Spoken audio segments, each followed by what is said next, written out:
नमस्कार, आप देख रहे हैं अखंड आवाज न्यूज। मैं हूं आपके साथ पलक शर्मा। आइए नजर डालते हैं खबर की। जन संवाद के दौरान कांग्रेस प्रत्याशी फूल सिंह बरैया बातों बातों में क्या कह गए, आपको सुनाते हैं। पुरा में जनता के समक्ष कांग्रेस प्रत्याशी फूल सिंह बरैया ने कहा, संविधान बचाना है तो कांग्रेस को लाना होगा। आदमी पढ़ता तभी है तब नौकरी की उम्मीद होती है। ये कह दिया जाए पढ़ने वाले को नौकरी नहीं मिलेगी तो कोई जाएगा पढ़ने के लिए? तो वो पढ़ने के बाद नौकरी की उम्मीद में था, उनकी नौकरियां मोदी जी ने क्यों खत्म कर दी? इसका किसी के पास पता है क्या? तो मेरा कहने का तात्पर्य है कि उन्होंने क्या बिगाड़ा था? कमा कितना ला रहा है? 200-250 रुपए और सामान खरीदता है रोजी का, वो 800-900 का खरीद रहा है। तो ये दिएगा क्या? कितनी साल लेकर के दिएगा? एक दिन उधार देना लोग बंद कर देंगे तो उसे आत्महत्या करनी पड़ेगी। इन्होंने क्या बिगाड़ा था मोदी जी? तो मोदी जी ने झूठ बोल गए कि हम आपको 15-15 लाख रुपए खाते में डालेंगे। नहीं देना तो झूठ बोलने की जरूरत बना बड़ा आदमी झूठ बोल रहे। किसी के खाते में 15-15 लाख आए थे, क्यों ऐसा झूठ बोल रहे हैं? तो मेरा कहने का तात्पर्य है, ये लोगों ने इतना देश को सर्वनाश कर दिया है। अब देश उसी जगह पर पहुंचना बहुत कठिन हो गया। अभी राहुल गांधी जी ने पूरे देश की यात्रा की, भारत जोड़ो, भारत कहीं कहीं अब नुकसान होने लगा है, टूट रहा है। तो खड़गे जी और राहुल जी, जो इन लोगों ने नौकरियां खत्म की हैं, तो उन्होंने कहा है कि हमारी सरकार बनेगी इंडिया गठबंधन की, उसमें हम 30 लाख नौकरियां लड़कों को देंगे। यहाँ पर 30 लाख नौकरियों से शुरुआत करेंगे और 30 लाख नौकरियां पूरी भर्ती हो जाएगी, उसके बाद शुरू करते हैं। ये उन्होंने कहा। महंगाई ज्यादा बढ़ गई है तो महंगाई को कैसे रोकेंगे? कि जो लोग कमाते हैं वो लोग इतना नहीं कमा पाते हैं खाते हैं, तो उनकी महिलाओं के खाते में 1 लाख रुपए डालेंगे, जो 8,500 रुपए महीना होता है। अब इन्होंने कहा, पहले क्या कहा था? लाड़ी लक्ष्मी 1200 रुपए में पेट भर जाए तो परिवार का। तो 8,500 रुपए अब कांग्रेस पार्टी और इंडिया गठबंधन जैसे मिलकर के 1 लाख रुपए डालेंगे तो 8,500 रुपए महीना होगा। और 8,500 रुपए महीने में मैं समझता हूँ रोटी चटनी तो मिल जाएगी। अगली साल 1 लाख डाल देंगे तो रोटी सब्जी होगी, और तीसरी साल फिर 1 लाख डाल देंगे तो रोटी सब्जी और कुछ मिठाई भी हो जाएगी, तो पूरा भोजन हो जाएगा। ये किया है। और जो मनरेगा की मजदूरी थी, पहले 200 रुपए थी, अब 400 रुपए कर इंडिया गठबंधन की सरकार बनेगी तो अब 400 रुपए की मजदूरी मिलेगी, वो मनरेगा। और यही नहीं, आंगनबाड़ी महिला, आशा बहनें, इनकी तनख्वाह दुगनी कर दी गई है इंडिया गठबंधन की सरकार। ठीक है, तो ये सारे के सारे काम हैं। और मैं ऐसा मानता हूँ कि इतने प्रोग्राम बनाए हैं कि ये सरकार बनने के बाद अगर ये लागू हो गया तो मैं आपको विश्वास दिलाता हूँ गरीबी झटके में खत्म हो जाएगा। लेकिन हमें संविधान बचाना पड़ेगा, हमें लोकतंत्र बचाना पड़ेगा, तभी ये काम होगा। तो लोकतंत्र बचाने का एक सूत्र है। कौन सा सूत्र है? कि सबसे पहले हमें ये पता करना पड़ेगा कि लोकतंत्र खत्म कौन करना चाहता है, संविधान को नष्ट कौन करना चाहता है। तो संविधान को नष्ट करना चाह रहा है, लोकतंत्र को नष्ट करना चाह रहा है भारतीय जनता पार्टी और आरएसएस।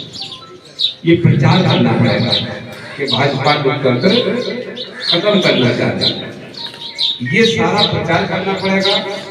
और फिर अगर संविधान बचाना है, हमारे हक का अधिकार उसमें लिखे हमने बैठे ये भी लिखा है उसी, मैं बोल रहा हूँ ये भी उसी में लिखा है, मैं खाना खाता हूँ ये भी उसी में लिखा है, मैं बात करता हूँ ये भी उसी में लिखा है, बच्चा आपका नौकरी करेगा ये भी उसी में लिखा है, बच्चे को तनख्वाह मिलेगी ये भी उसी में लिखा है, बच्चा आपका कैसे नौकरी करेगा ये भी उसी में लिखा है, आपको लोन मिलेगा, कोई धंधा करना चाहता है ये भी उसी में लिखा है।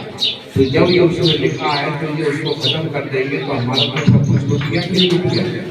तो इसलिए हम बचाने के लिए कहेंगे कि जो पार्टी संविधान खत्म करना चाह रही है उस पार्टी को हराना पड़ेगा, तब संविधान बचेगा।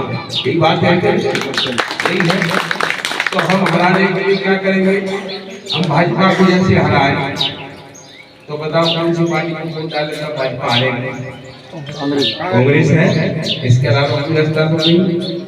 कांग्रेस में अगर वोट डाल देंगे भाजपा हार जाएगी, और भाजपा हार गई तो लोकतंत्र संविधान हमारे यहाँ का अधिकार बच गए, बच गए। लेकिन अब और भी चक्कर है, 18 पार्टियां संविधान बचाना चाहती हैं। संविधान को कायदे में किसको बचाना चाहिए? जैसे हमारे दादा हैं, हम इनका सम्मान करना है और हमसे ज्यादा सम्मान इनका खास नाम करना चाहिए कि नहीं करना चाहिए? खास नाती को इसका सम्मान ज्यादा करना चाहिए। तो मेरा क्या कहने का मतलब है कि बाबा साहेब अम्बेडकर ने संविधान लिखा और इसको बचाने की जिम्मेदारी मायावती की थी कि नहीं? और मायावती जी बचाने वालों के साथ नहीं है, मायावती जी संविधान को खत्म करने वालों का साथ दे रही है। समझेगा नहीं? तो अब ये कितनी गजब की बात होती, और अब उन्होंने अपना एक अलग उम्मीदवार उतार दिया। अब मान लीजिए हमने आप इस गांव में आए और आपको एक टिकट भी मिला है यहाँ पर, जो कि चुनाव आता है उस समय जो है नेता जो भी आता है वो हमेशा संविधान की बात करता है, और जब संविधान बचाने पे बात आती है तो भाजपा हो, कांग्रेस हो या बहुजन हो, तो ऐसा क्यों करती है कि चुनावी दौर में ही ऐसा कहा जाता है? ये सवाल आपका गलत है। संविधान बचाने का इस देश में कोई भी बात नहीं कर रहा था। संविधान बचाने का मुझे 12 साल हो गई, फूल सिंह बरैया के अलावा किसी ने संविधान बचाने की बात नहीं की जी। हाँ, ये है कि जब से संविधान पर खतरा सभी को दिखने लगा उसके बाद राहुल गांधी जी संविधान बचाने के लिए मैदान में आ गए। अब आपका भाजपा संविधान बचाना आप चाह रही है, भाजपा तो खत्म ही कर रही है, तो आप सवाल कैसे कर रहे हैं कि वो संविधान बचाने आ रहे हैं? अच्छा, जो खत्म कर रहा है वो संविधान कैसे बचाएगा? अच्छा, जैसे आप मैदान में तो कूद नहीं पड़े हैं और जनता आपको चाह भी रही है कि कोई जिस क्षेत्र में जाते हैं जनता आपका नाम ले रही है, जीतने के बाद हमारे क्षेत्र में किन किन मुद्दों पे आपका जो है प्रकाश रहेगा? देखिए, भिंड काफ़ी पिछड़ा हुआ है जी। भिंड का जो स्वरूप है, हालांकि मुझे कहना नहीं चाहिए कि 10 वर्ष से बीजेपी की सरकार रही और 10 वर्ष से यहाँ का सांसद भी बीजेपी का है। अगर वो चाहता तो यहाँ भिंड में एक सबसे बड़ी हॉरर रोड है, हॉरर रोड जानते हैं आप जी? ये रोड है, ये रोड का नाम है डेथ रोड। इस पर 1.5 आदमी रोज मर रहा है। बिल्कुल। कहाँ से? भिंड से लेके ग्वालियर तक। इस रोड को 4 लाइन 6 लाइन करा देता अभी तक वो होते, ठीक है कि नहीं? दूसरा है, यहाँ पर मेडिकल कॉलेज की बहुत ज़रूरत है, वो उन्होंने अभी झगड़े में डाला हुआ है, पेंडिंग पड़ा हुआ है। बिल्कुल। लोग तो मर ही रहे हैं बीमारी से।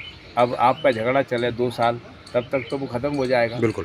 तो मेरा कहने का मतलब है कि ये है, क्रॉसिंग रोडें भी हैं, जैसे आगरा से लेकर के 4 लाइन आपका उरई तक गया है, कानपुर तक गया है, वो इधर लखनऊ तक गया है, ये क्रॉसिंग रोड भी है। भिंड में एजुकेशन हब नहीं है। यहाँ का बच्चा, जिस गांव का बच्चा अगर पढ़ना चाहता है तो भिंड नहीं जाता, वो ग्वालियर जाएगा, कोटा जाएगा, दिल्ली जाएगा। भिंड क्यों नहीं जा रहा है? क्योंकि भिंड में इस बात की रुचि है नहीं है। हम लोगों की इंडिया गठबंधन की सरकार बनेगी, और अगर इंडिया गठबंधन की सरकार इधर बनती है और इधर फूल सिंह बरैया जीत करके जाता है तो जो काम भारतीय जनता पार्टी ने बिगाड़ा है वो काम मैं इस 5 वर्ष में पूरा कर दूंगा। इस खबर में बस इतना ही। देखते रहें अखंड आवाज न्यूज।